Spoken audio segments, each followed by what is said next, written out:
Australia அணிக்கு எதிரான கடைசி டெஸ்ட் போட்டியில் தோத்தாச்சு. ஆக இனிமேலும் இந்திய அணிக்கு டெஸ்ட் உலகக்கோப்பை ஃபைனலுக்கு தகுதி பெற வாய்ப்பு இருக்கா இல்லையா?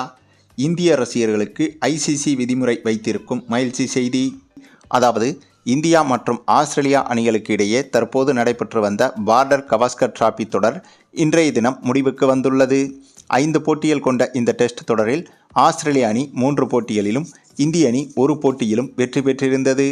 மேலும் ஒரு போட்டி டிராவிலும் முடிவடைந்தது. இதனால் இந்த தொடரை 3-1 என்ற கணக்கில் ஆஸ்திரேலிய அணி கைப்பற்றியுள்ளது.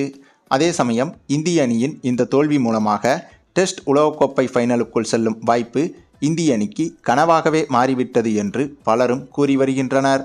ஆனால் ஐசிசியின் குறிப்பிட்ட அந்த ஒரு விதிமுறைகளின்படி பார்த்தால் இந்திய அணிக்கு இன்னமுமே டெஸ்ட் உலகக்கோப்பைக்குள் நுழைவதற்கு வாய்ப்புகள் இருக்கிறது.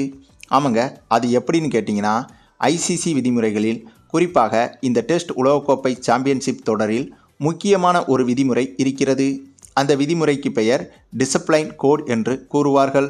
அந்த டிசிப்ளைன் கோட் படி பார்த்தால் டெஸ்ட் உலகக்கோப்பை ஃபைனலுக்கு தகுதி பெற 2 வருடங்களாக போட்டி போட்டு புள்ளி பட்டியலில் முதல் 2 இடங்களை பிடிக்கும் அணி டெஸ்ட் உலகக்கோப்பை ஃபைனலில் விளையாடும். அப்படியாக புள்ளி பட்டியலில் முதல் 2 இடங்களை பிடிக்கும் அணி தொடர்ச்சியாக அடுத்த ஒரு சில போட்டிகளில் விளையாடும் போது அந்த அணி கிரிக்கெட்டில் குறிப்பிடப்பட்ட ஒழுக்க விதிமுறைகளை கடைபிடிக்காவிட்டால் அந்த அணிகளுக்கு 2 முதல் 12 புள்ளிகள் வரை தாராளமாக குறைக்கப்படும். அதாவது நடுவர்களின் முடிவை எதிர்ப்பது மற்றும் கிரிக்கெட் போட்டியின் போது போதை வஸ்துக்களை உட்கொள்வது, அதனைத் தொடர்ந்து எதிரணி வீரர்களையோ அல்லது சக அணி வீரர்களையோ வேண்டுமென்றே காயப்படுத்துவது போன்ற செயல்களில் சம்பந்தப்பட்ட அணி வீரர்கள் ஈடுபட்டால் அந்த அணிக்கு டெஸ்ட் உலகக்கோப்பை புள்ளி பட்டியலிலிருந்து புள்ளிகள் குறைக்கப்படும் என்பதுதான் ஐசிசியின் விதிமுறை. ஆகவே இந்த ஒரு விதிமுறையால் இப்போதும் இந்திய அணிக்கு மிகப்பெரிய அட்வான்டேஜ் ஒன்று இருக்கிறது. ஏனென்றால் இப்போது இந்திய அணிக்கு இந்த புள்ளி பட்டியலில் போட்டியாக இருக்கக்கூடிய அணிகளில் ஆஸ்திரேலிய அணி இருக்கிறது. இதுதாங்க நமக்கு இருக்கிற மிகப்பெரிய அட்வான்டேஜ்.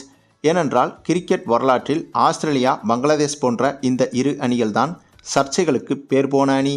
எதிரணி வீரர்களை காயப்படுத்துவது, நடுவர்களை அவமதிப்பது மற்றும் கிரிக்கெட்டில் வெற்றி பெறுவதற்கு ஃப்ராடு வேலை செய்வது போன்ற அனைத்து வேலைகளையும் இந்த 2 அணிகளும் இதற்கு முன்பு நிறைய முறை செய்திருக்கிறது.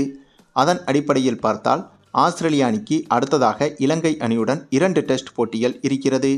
அதிலும் அந்த போட்டி இலங்கை நாட்டில் வைத்து நடைபெறுகிறது. இதனால் ஆஸ்திரேலிய அணி பின்னடைவுகளை சந்திப்பதற்கு வாய்ப்புகளும் இருக்கிறது. அப்படி பின்னடைவுகளை சந்திக்கும் போது வெற்றி பெறுவதற்காக சில பிராடு வேலைகளில் ஆஸ்திரேலிய அணி வீரர்கள் ஈடுபடுவதற்கும் வாய்ப்புகள் இருக்கிறது. அப்படி ஈடுபடும் போது ஆஸ்திரேலிய அணியின் டெஸ்ட் உலகக்கோப்பை புள்ளி பட்டியலின் புள்ளிகள் குறைக்கப்படுவதற்கும் வாய்ப்புகள் இருப்பதாக கிரிக்கெட் விமர்சகர்கள் பலரும் இப்போதும் கூறி வருகின்றனர். ஆக இந்த ஒரு காரணத்தால் இந்திய அணிக்கு இன்னமுமே டெஸ்ட் உலகக்கோப்பை இறுதிப் போட்டியில் விளையாடுவதற்கான வாய்ப்புகள் நீடித்து வருகிறது என்பதும் குறிப்பிடத்தக்கது.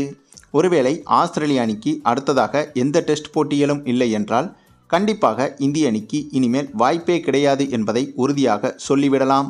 ஆனால் ஆஸ்திரேலிய அணிக்கு அடுத்ததாக இலங்கை அணியுடனான போட்டிகள் இருப்பதால் இந்திய அணிக்கு இன்னமுமே டெஸ்ட் உலகக்கோப்பைக்கான வாய்ப்புகள் இருக்கிறது. சரி, நீங்கள் சொல்லுங்கள், இந்த ஒரு விதிமுறையை வைத்து இந்திய அணியால் இனிமேலும் டெஸ்ட் உலகக்கோப்பை ஃபைனலுக்கு தகுதி பெற முடியுமா என்பதை பற்றி உங்களுடைய கருத்துக்களையும் கமெண்டில் தெரிவிங்க. மேலும் இந்த வீடியோ பிடிச்சிருந்தா லைக் பண்ணுங்கள், மற்ற அனைவருக்கும் ஷேர் பண்ணுங்கள், மறக்காமல் நம்ம சேனலை சப்ஸ்கிரைப் பண்ணுங்கள்.